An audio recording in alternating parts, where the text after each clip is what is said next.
my research into these lost spirits, that's what a mojo is, started about 5 years ago. I was in the north of England in Stourbridge, and I was giving a talk, and, normally what happens is after a talk, quite a lot of people come down to the front of the stage, and a lot of the time people bring things, and it's very nice of them, and they bring me photographs, and they bring me audio recordings and other pieces of evidence, and I've managed to collate a big library of material from different people.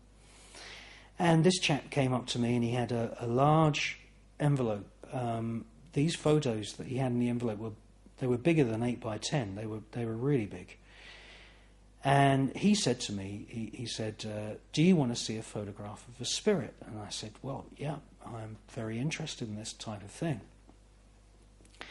So he pulled out the first photograph, and I thought, well, this guy's paid a lot of money to have these huge photographs printed, and I thought, this is going to be something special. And the first photograph is just of a door. You see, it's a closed door, just with a blank wall. And he said to me, "Can you see the spirit?" And I said, "Oh, no, I can't see the spirit in that photo. It's just a door." And he said to me, you look closer. And I did look closer, and he pointed to what looked like a crack, a black crack between the wooden surround of the door and the plaster on the wall, and it was at the top of the door frame. So then he got the second photograph out, and that was like a side-on, sort of pretty close-up view of this black crack. Now, it just looked like a crack, okay? And he said to me, "This is a lost spirit. And it's in this room, and they hear murmurings, and they hear talking." And this alerted this guy, and he staked out the room, and he realized that the spirit was dormant, and it was taking on the shape of this thing that looked like a black crack above the door. So I thought, well, that sounds really strange. I'd never heard of anything like this before.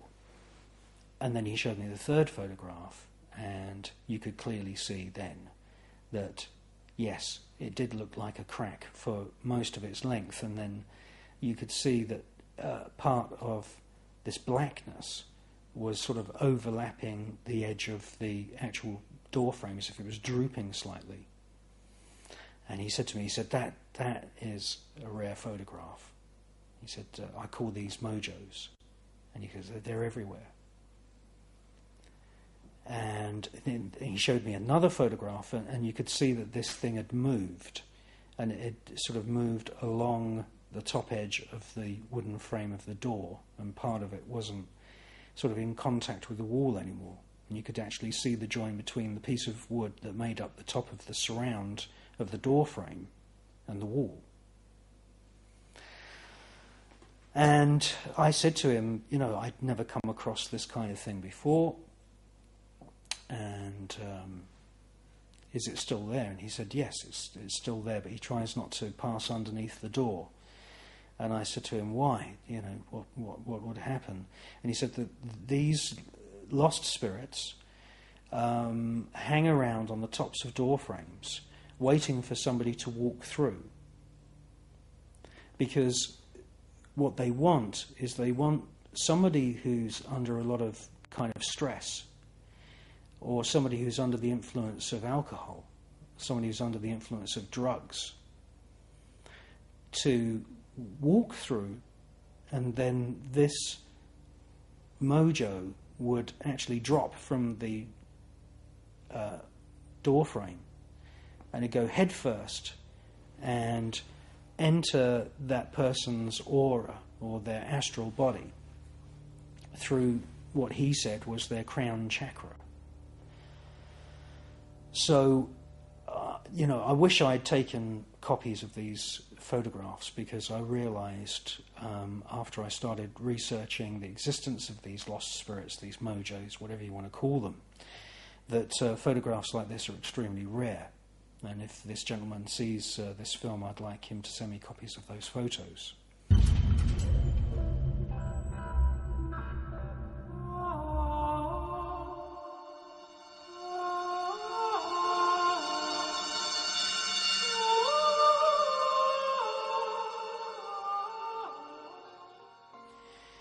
Now, what is a mojo? Where on earth do these things come from? Well, you know the song Eleanor Rigby?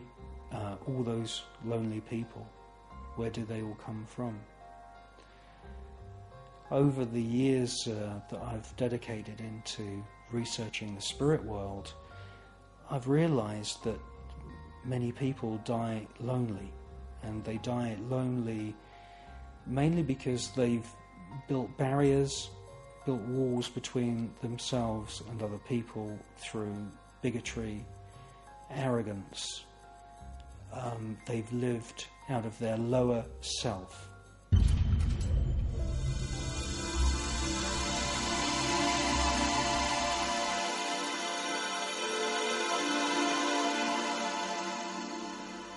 Now, what's the difference between the lower self and the higher self? Well, the higher self would be a person who tries always to think of the effect that they're having on other people, and try and be compassionate and polite, and to try and be good as much as possible, and to try and live in harmony with nature,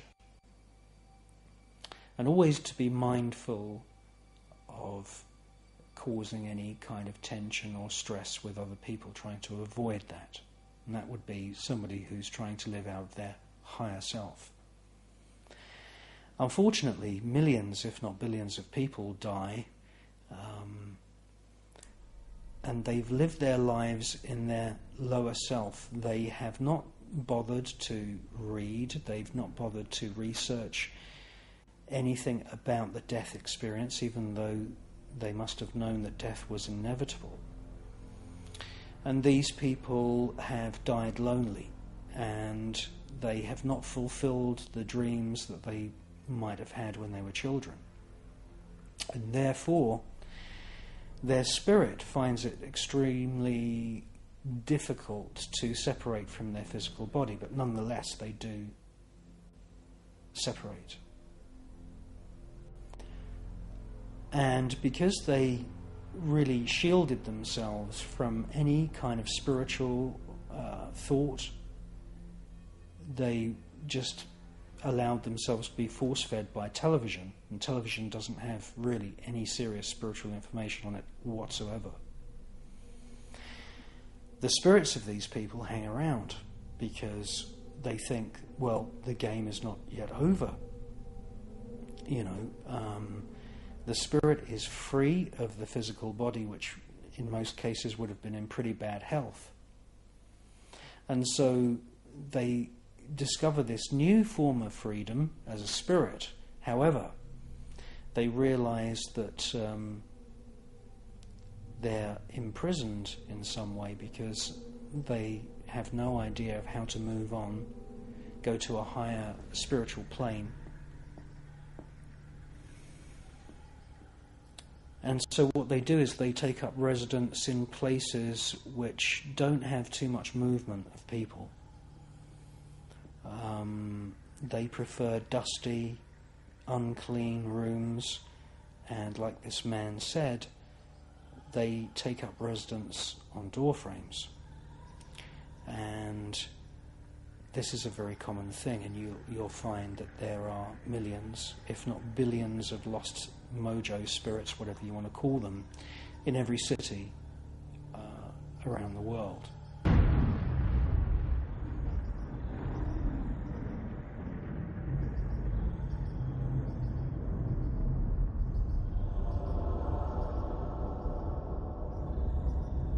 The Freemasons and the Templars, who designed and built the great medieval cathedrals, and also all of the architects and designers of all of the churches, must have been fully aware that mojos liked to take up residence on the flat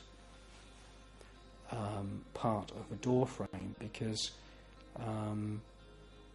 nearly every single church and cathedral in the world has windows and doors which are shaped like that.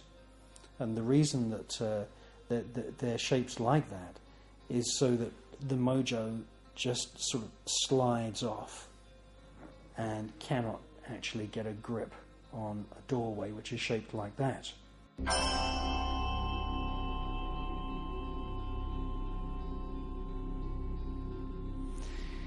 Now, in some cultures, these mojo spirits are called sliverers or Slytherin.